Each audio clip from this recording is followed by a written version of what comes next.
Hier trainieren Junghunde und ihre Besitzer.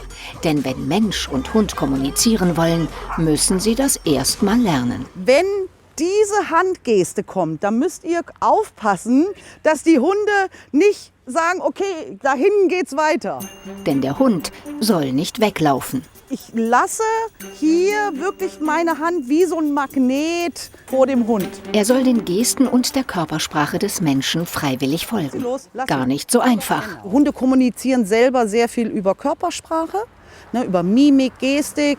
Und die Menschen neigen leider dazu, viel zu reden, was bei den Hunden dann als bla bla bla bla bla ankommt. Und die Hunde können dann nicht mehr herausfiltern, wann geht es wirklich um mich Hund. Aber wie funktioniert eigentlich die Verständigung?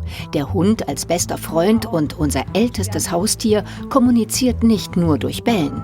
Katzen sind eigentlich immer noch Wildtiere und doch zeigen sie sehr eindeutig, was sie von ihrem Menschen wollen. Und das Pferd als Fluchttier hat eine hochsensible Wahrnehmung und eine ganz eigene Körpersprache. Pferde spüren sehr genau, wie der Mensch sich gerade fühlt. Diese 3 sind die Lieblingstiere des Menschen. Aber was sind wir eigentlich für sie?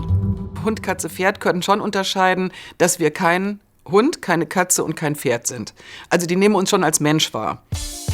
Dr. Villa Bonnet ist Verhaltensforscherin. Auf ihrem Hof bei Edemissen hält sie selbst 2 Katzen, einen Hund und 2 Pferde. Dass diese Tiere uns als Zweibeiner akzeptieren, wird schon früh in der Entwicklung geprägt. Wenn die noch ganz jung sind, dann haben die so eine bestimmte sensible Phase, wo sie eben auch ihre Sozialpartner kennenlernen. Normalerweise wären das natürlich arteigene Sozialpartner. Aber wenn wir als Mensch damit ins Spiel kommen, dann lernen die uns auch gleich als, ich will jetzt nicht sagen vollwertigen Sozialpartner kennen, aber wir sind halt Lebewesen, die einfach mit dazugehören. Sich gegenseitig zu verstehen bleibt trotzdem kompliziert und braucht viel Erfahrung. Ach,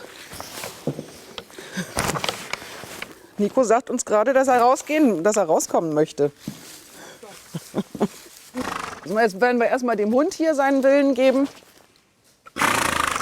Ja, Menschenskinders. Und jetzt? Man sollte nicht versuchen, mit seinem Pferd irgendwie zu trainieren, also gerade, ja, egal ob es beim Reiten ist oder auch an der Bodenarbeit, wenn man selber angespannt ist, keine Zeit hat, in Hektik ist. Ja, die merken natürlich schon, ob ich hektische Bewegungen mache oder langsame fließende Bewegungen mache. Und bei sehr sensiblen Pferden, da ist das dann so, die haben dann gar keine Lust, mit den Menschen irgendwas zu machen, weil die die Situation einfach unangenehm finden. Alessa, bring's mal her. Oben. Danke. Die Kommunikation in der tierischen Familie Bonnet funktioniert anscheinend ganz gut. Sogar Kater Seneca hört aufs Wort. Villa Bonnet und ihre Kollegin Marina Scheumann haben unter anderem auch das Verhalten von Katzen erforscht. Auch hier gibt es Verständigungsprobleme, die liegen aber eher am Menschen. Katzen sind ja eigentlich mehr dämmerungs- und nachtaktiv und dann laufen die nachts durch die Wohnung, der Besitzer schläft aber und dann versuchen die auch die Aufmerksamkeit zu wecken. Dann fangen die auch an zu miauen und das steigern die dann immer mehr und mehr, wobei die natürlich vom Besitzer auch immer ein positives Feedback bekommen, weil irgendwann nervt es dann so sehr, dass der Besitzer aufsteht, die Tür aufmacht und, was weiß ich, mit seiner Katze schimpft. Was der Katze in dem Moment aber ziemlich egal ist, weil die hat dann halt die Aufmerksamkeit und Abwechslung und Beschäftigung, also alles das, was sie haben wollte. Sie lernen halt, wenn ich das mache, dann kriege ich das.